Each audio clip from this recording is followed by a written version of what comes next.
Bonjour, le 3 février, nous pouvons faire mémoire de Saint Blaise de Sébaste.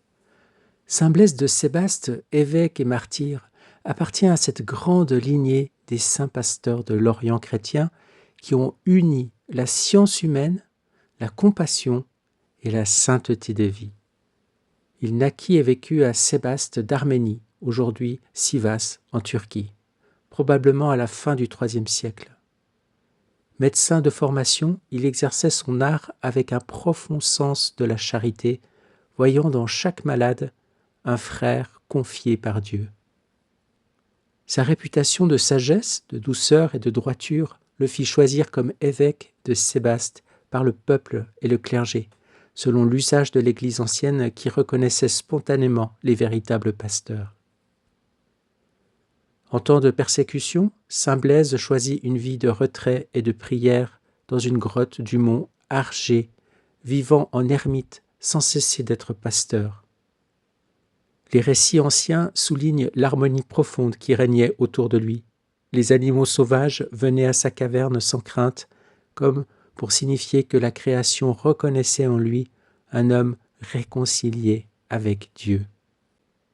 Il continuait d'y guérir les malades, hommes et bêtes, non par simple savoir humain, mais par une confiance humble dans la puissance du Seigneur.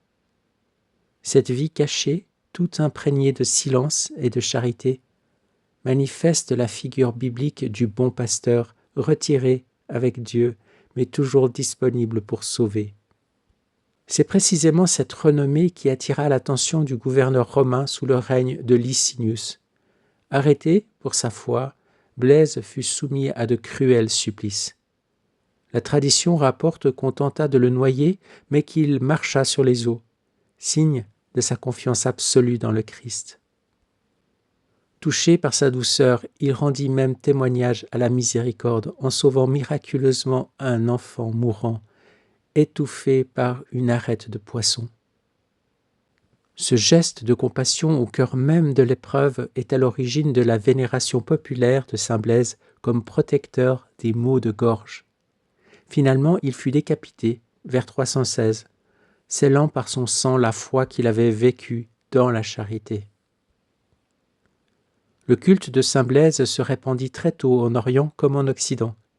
Ses reliques, largement diffusées au Moyen Âge, jalonnèrent les routes de pèlerinage, notamment celle de Saint-Jacques de Compostelle.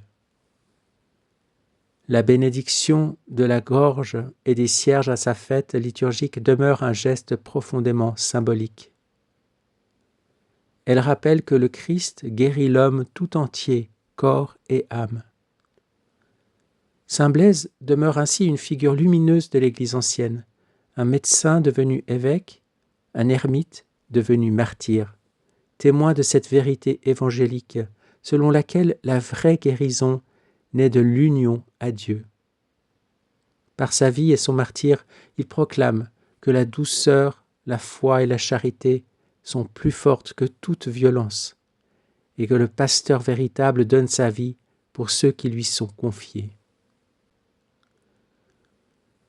Le passage choisi dans le livre du ciel en contrepoint, parce que saint Blaise est le protecteur des maux de gorge, va nous parler de la souffrance de l'amour rejeté, où Louisa, comme âme victime, est appelée à supporter beaucoup de douleurs en communion avec la passion du Seigneur pour réparer les froideurs, les indifférences et l'ingratitude de l'humanité.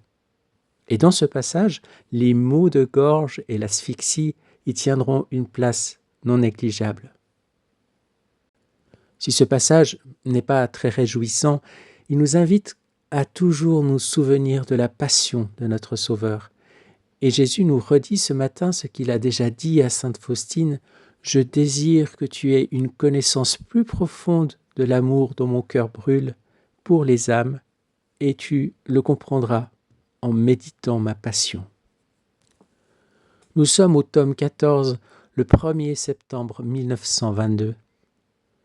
Louisa écrit « Me trouvant dans mon état habituel, mon toujours aimable Jésus m'apparut, peiné et accablé.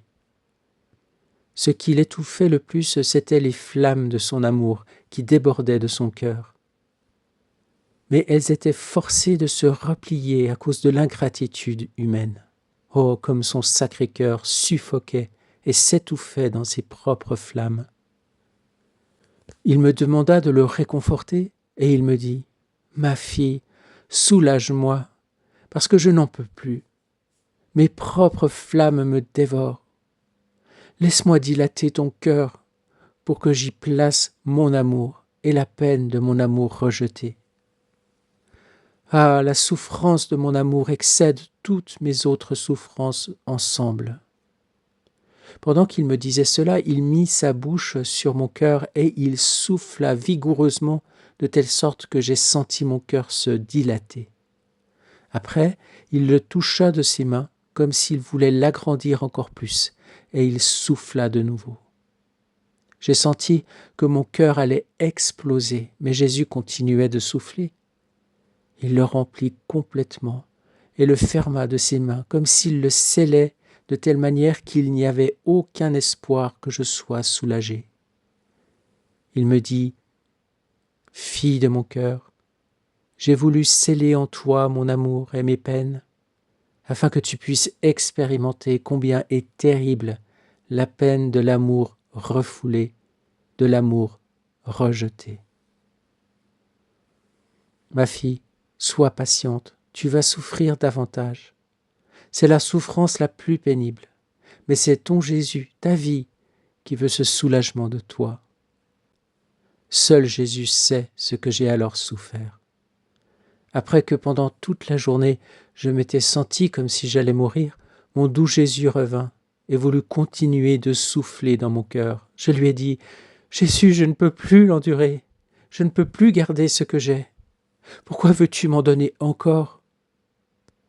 Et lui, me prenant dans ses bras pour me donner de la force, me dit « Ma fille, prends courage, laisse-moi continuer. C'est nécessaire. Si ce n'était pas nécessaire, je ne t'imposerais pas cette souffrance. Le mal est devenu si prononcé qu'il est nécessaire que tu souffres mes âpres afflictions comme si je vivais de nouveau sur la terre. La terre est sur le point de lancer des flammes pour châtier les créatures. En effet, mon amour accourt pour les couvrir de grâce, mais étant rejeté, il est transformé en feu pour les châtier.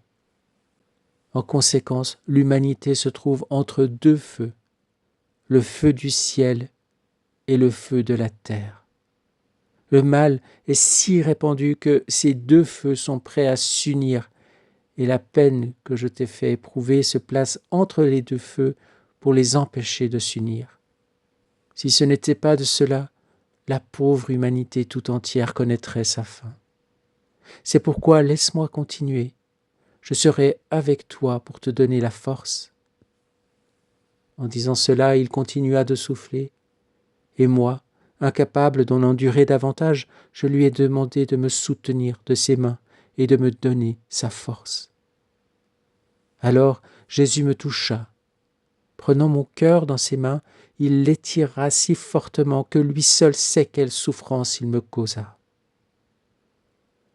Non satisfait de cela, il serra ma gorge de ses mains, de telle sorte que je sentais mes os et mes nerfs. Je me sentais asphyxié.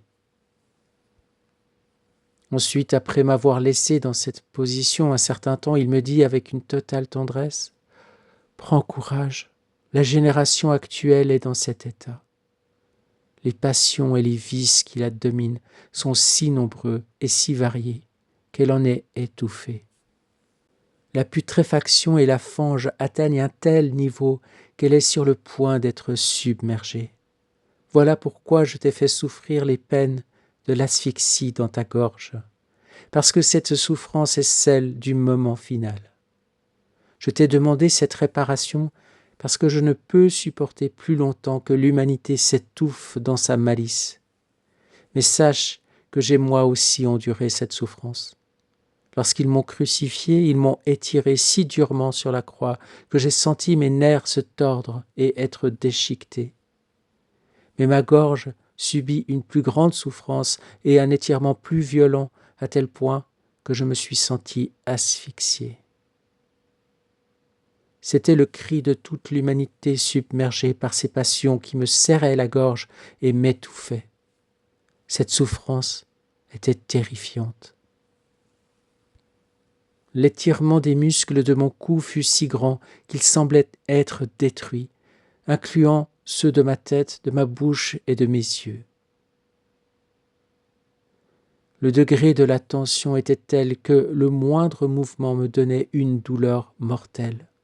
Par moments, je restais immobile, à d'autres, mon corps était tellement contorsionné que je tremblais comme une feuille, au point que mes propres ennemis en étaient terrifiés. Prends donc courage, c'est ma volonté qui te donnera la force en tout.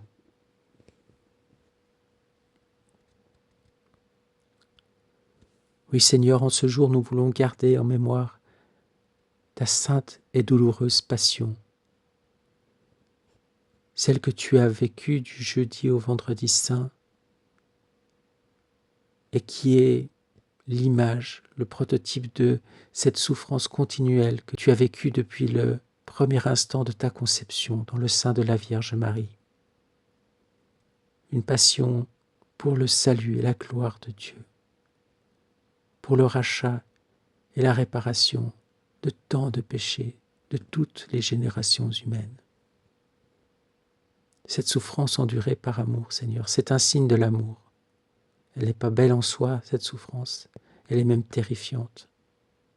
Mais elle est la preuve de l'amour infini que tu nous portes. Et aussi, elle démontre la laideur du péché, l'offense qui est faite à la divinité par nos fautes qui nous paraissent parfois si anodines, si pardonnables quand elles sont faites par nous-mêmes, et qui ont de telles conséquences de faire souffrir un Dieu. Oui, en ce jour, nous pensons tout particulièrement à toutes les âmes victimes, passées, présentes et futures, toutes celles qui sont appelées, qui ont une vocation à porter la croix et à être ainsi des protecteurs, des protectrices de l'humanité contre la justice qui doit se déverser. Car tout est équilibre en toi, Seigneur. Oui, nous te rendons grâce, Seigneur, de susciter des âmes victimes, comme Louisa. Et nous savons que dans la divine volonté, nous pouvons prendre part d'une manière toute spéciale, parce que vivre dans la divine volonté, c'est vivre un martyr, le martyr des martyrs, comme il est dit. Ce n'est pas quelque chose de simplement plaisant, de simplement joyeux, de simplement léger, mais c'est une véritable mission de configuration à ton corps, à ton cœur souffrant, à ton cœur agonisant, à ton œuvre de rédemption et de glorification du Père. Nous te prions pour la sainte âme de Blaise, te rendons grâce pour tout ce qu'il a fait dans sa vie, avec toi et pour toi, pour toutes les grâces que tu lui as offertes et qui a fait de lui un beau témoin de ta grâce, de ton amour et ton désir de réconciliation totale. Comme le montre cet exemple des bêtes sauvages qui viennent vers lui et qu'il protège et qu'il guérit comme un médecin qu'il était. Nous voulons rejoindre dans ta divine volonté chacun de ces jours, chacune de ces pensées, de ces paroles, chacun de ces pas, chacune de ces actions, de ces décisions. Nous voulons les rassembler, les plonger dans cette mer de lumière et de bonté de la divine volonté qui est amour pur et divin. Et nous voulons t'offrir cette vie, t'offrir Blaise avec notre amour, notre action de grâce. Et nous voulons te demander la grâce de la venue de ton règne sur la terre comme au ciel. Très vite, Seigneur. Notre monde a besoin plus que jamais d'être sauvé et d'être transfiguré par ton amour, Seigneur. Merci de nous garder en ta présence